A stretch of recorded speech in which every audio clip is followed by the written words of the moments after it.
l'addiction de Pierre Palmade à la cocaïne était connue dans le milieu du showbiz. Cependant, personne ne pouvait imaginer que l'humoriste se retrouverait au cœur d'un terrible accident de la route. Si est pourtant ce qui s'est passé.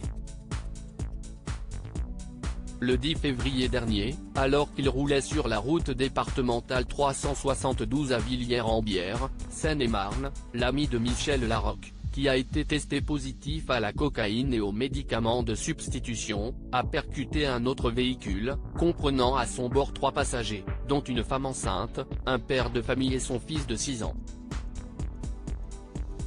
Invité de l'heure des pros ce vendredi 17 février, Francis Huster s'est exprimé sur l'affaire Pierre Palmade, si est pire qu'une tragédie.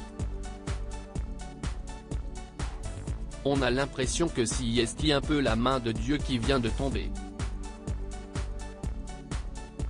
Tout le monde est bouleversé, évidemment, et je suis persuadé que Pierre Palmade, le premier, souhaite vraiment que la justice soit faite, a-t-il affirmé.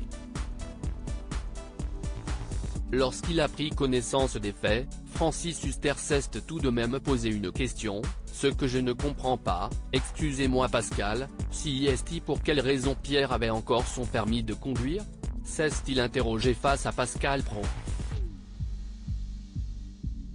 Et l'ex de Christiana Reali d'ajouter, je ne sais pas, je ne comprends pas. Un questionnement manifestement partagé par l'animateur de l'heure des pros, j'ai posé la question hier.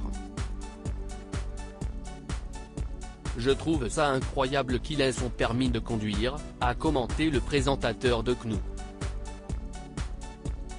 Supérieur à Pierre Palmade, Muriel Robin, Michel Larocque, Véronique Sanson.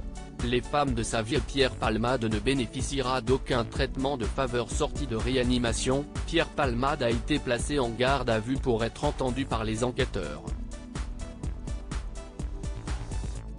Invité sur les ondes de RTL ce jeudi 16 février, Laure Becchio, procureur de la République de Paris, a assuré que le comédien n'aura aucun traitement de faveur lors de son procès. Pour rappel, la jeune femme enceinte, qui était présente à bord de l'autre véhicule, a perdu son bébé.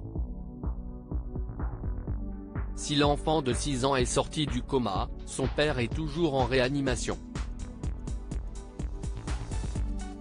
Il n'y a absolument aucun traitement de faveur au regard du produit utilisé ou la personnalité qui pourrait être concernée par cet usage de produits stupéfiants, a insisté Laure Becchio auprès de nos confrères. Pierre Palmade encourt jusqu'à 7 ou 10 ans de prison pour homicide et blessures involontaires. Crédit photo, capture d'écran CNU.